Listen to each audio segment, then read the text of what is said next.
जी उपासना, आप अनम्यूट कर सकते हैं। वंदनामि आदरणीय पूजनीय भंते जी, जरूर। मैंने पिछली बार प्रश्न किया था कि बौद्ध धर्म में आत्मा नहीं होती, लेकिन ये सूत्र सारा सुन के जो मैं समझी हूँ, वो चित्त होता है जो बार बार जन्म लेता है। हाँ, और जब चित्त पूरी तरह परिशुद्ध हो जाता है, तब निर्वाण की प्राप्ति होती है। बिल्कुल बिल्कुल सही है। इसीलिए हमने पिछली बार बताए थे आपको कि अगले और सूत्र में उसका उत्तर मिल जाएगा करके। जी भंते जी, धन्यवाद। और एक प्रश्न और था भंते जी, जो सुबह हम देशना हुई थी कि जब कोई हमारी निंदा करे या कुछ बोले, तो हमें संयम रखना चाहिए, मौन रखना चाहिए। लेकिन कई बार ऐसा होता है कि जब हम संयम रखते हैं, तो सामने वाले की और ज्यादा बढ़ जाती है घृणा, हिम्मत एक तरह से। तो उस समय हम कैसे संयम रखें? कैसा है उपासिका, सुबह का सूत्र जो था उसको अच्छी तरह से ध्यान में रखो। वो कैसा है कि कोई जीतने की कोशिश, आप उसको भीतर मत जाने दो, आप उसको डांट दो, जी फटकार दो, उसको बुरा बुरा भला कह दो, चल जाएगा। यानी जब कोई हमको कुछ कह रहा है तो उसको अपने भीतर में आकर खुद में क्रोध मत जागने दो। कोई डांट रहा है, फट से उसको डांट दो भाई, के भाई क्रोध जगाए बगैर भी डांटा जा सकता है। जैसे हम अपने बच्चों के प्रति क्रोध नहीं जगाते ना, परंतु उनको डांट देते हैं कि नहीं, तो आज तो बढ़िया डांट दिया करके खुश भी हो जाते हैं, हाँ बच्चों को डांट दिया हमने तो अच्छा भी लगता है। परंतु उनके प्रति ऐसा द्वेष की भावना है क्या? नहीं। वैसे ही तुम क्रोध को, यानी दूसरा हमको कुछ बोल रहा है, उस कारण से क्रोध जागकर उस पर रिप्लाई करने की आवश्यकता नहीं। आपको पता है ये गलत है, तुम रहने दो बोलना, हमको मत बताओ किस बारे में बोल रहे हो। उसको तत्काल डांट फटकार कर आप उसको सॉल्व कर दो। उसकी कड़वी बातों को अपने भीतर मत आने दो। सूत्र का उपदेश का अर्थ ही वही था कि बाहर की कड़वाहट भीतर चली जाए तो क्या होगा, वो हमको हम पर विजयी पाएगा ना। क्योंकि उसका भला बुरा कहने का मतलब क्या था कि हम उससे तकलीफ में आ जाए, हम में क्रोध जागे। परंतु मौन रहने ही नहीं, मौन रहना तो भीतर का मौन है, अंदर इस कड़वाहट के प्रति कोई भाव नहीं।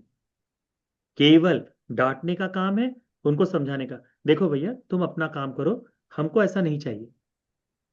इस तरह से आप उनको फटकार सकते हैं। यदि आपके घर के सामने ये जो जो बातें बता रहे हैं ना, ये बताओ मत, हमको बताओ हमारे घर के गाड़ी सामने गाड़ी नहीं लगनी चाहिए, बस उतना है। हमको कोई तुमसे लेन देन नहीं, कोई ये नहीं। उस तरह से आप बोल दो तो उसकी कड़वी बातें तुम्हारे भीतर भी नहीं जाएगी, और जो सुबह का सूत्र है वो सॉल्व हो जाएगा। किसी को डांट देने से, किसी को कुछ रोक देने से, किसी को कुछ कहने से रोक देने से ऐसा नहीं कि मौन हो जाए। शांत हो जाना, प्रतिक्रिया न करना भीतर से है कि उसने आपको भला बुरा कहा, और उस भले बुरे को आपने अंदर ही अंदर बड़ा क्रोध जाग गया कि अरे उसने मुझे ऐसा कैसे कह दिया, और उसका रिप्लाई मत करो। पर जो व्यवहारिक धर्म है वो कर सकते हो, व्यवहारिक धर्म करो, उतना पर्याप्त है। ठीक है। हाँ। ठीक। भंते जी, साधु साधु साधु। तो हाँ मेरा यमुना ये जी क्वेश्चन था, हाँ। जो देवलोक बताया था, वो जैसे सुमेरु पर्वत है, सुमेरु पर्वत के चारों तरफ देवलोक हैं, फिर 7 समुद्र हैं, फिर बारी बारी से ऐसे करके 7 हैं। उसके बाद में धरती जो मनुष्य लोक है, उसी के पास में फिर उसके नीचे नरक लोक है। तो ये वाली बात जानना चाह रही थी कि जैसे जो पृथ्वी है हमारी, तो पृथ्वी के अदर हैं ये, मतलब अलग हैं, या फिर पृथ्वी के ही आसपास है? ये थोड़ा कंफ्यूजन हो रहा था। कैसा है, ये सारे जो सभी लोग हैं, सभी जो चीजें हैं, जितने हम्म। दिव्य लोक से लेकर सारे ही एक दूसरे से कनेक्टेड है। ये पृथ्वी भी उसी से जुड़ी हुई है। ठीक है। कैसा है, अभी विज्ञान की दृष्टि से देखा जाए तो आंखों से तो कुछ दिखाई नहीं देता है, ना ही कैमरे से दिखाई देता है, परंतु ये सारा ही इकट्ठा जुड़ा हुआ है। एक उसमें यानी इसी पृथ्वी के साथ ही वो सारी चीजें खड़ी होती है। पृथ्वी भी उसी के बीच का एक हिस्सा है। ठीक है, उससे अलग अलग नहीं है, इसके अलावा कहीं और ऐसा भी नहीं है। ये सारा ही इसी से जुड़कर ही बना हुआ है।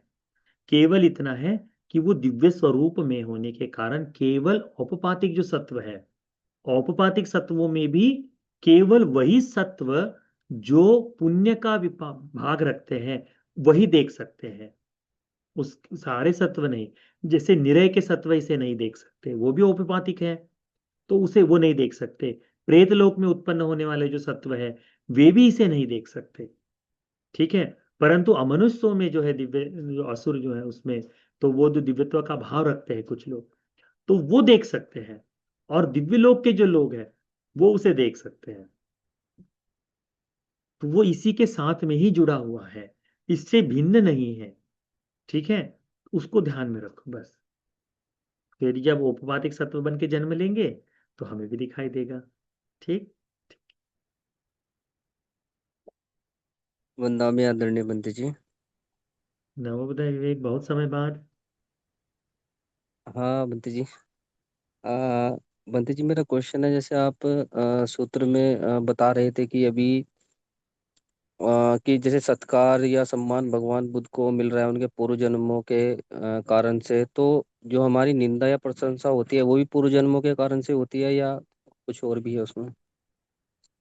हाँ, कुछ चीजें तो पूर्व जन्मों के भाव से आती है, परंतु केवल पूर्व जन्म का ही भाव नहीं, कई बार ईर्ष्या से अधिकृत होकर होता है ना। अब भगवान के जी। कौन से ऐसे पूर्व जन्म रहे हो कौन कर्म, वो नहीं है। ईर्ष्या का भी तो है, क्योंकि नया जो कर्म कर रहे हैं उस नए कर्म का विपाक भी उसी तरह से हमारे साथ में चलता है।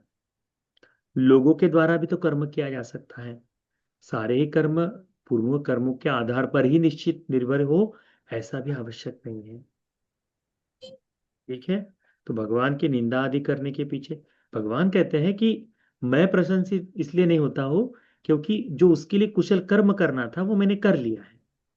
तो मेरे किए हुए कर्म के विपाक स्वरूप ही, यानी अतीत का बहुत पुराना नहीं, अभी वर्तमान में जो धर्म का उपदेश देते हुए जो कर रहे हैं उसके बारे में भगवान बोल रहे हैं कि मैंने ये कर लिया है, इसलिए मुझे उसका कोई परिवर्तन नहीं होता। इसीलिए ना तो मैं किसी के आनंदित होने, किसी की खुशी करने से मैं खुश होता हूँ, और ना ही किसी की निंदा करने से मैं दुखी होता हूँ करके भगवान कहते हैं। यानी करणीय कार्य जो है कि अरहतों को बोध कर लेना, तो उस दोनों स्थितियों में ऐसा आ गया है कि अब उनके अरे तुम तो मुक्त हो गए, तुम तो शांत हो गए, ऐसा कहते ही उसके प्रति क्या आनंद करना, क्योंकि वह तो वास्तव में उस धर्म को प्राप्त कर लिया है करके भगवान कहते हैं। उस तरह से है। हम लोगों ठीक है के लिए बंते हाँ, जी। कर्म तो चल रहे हैं।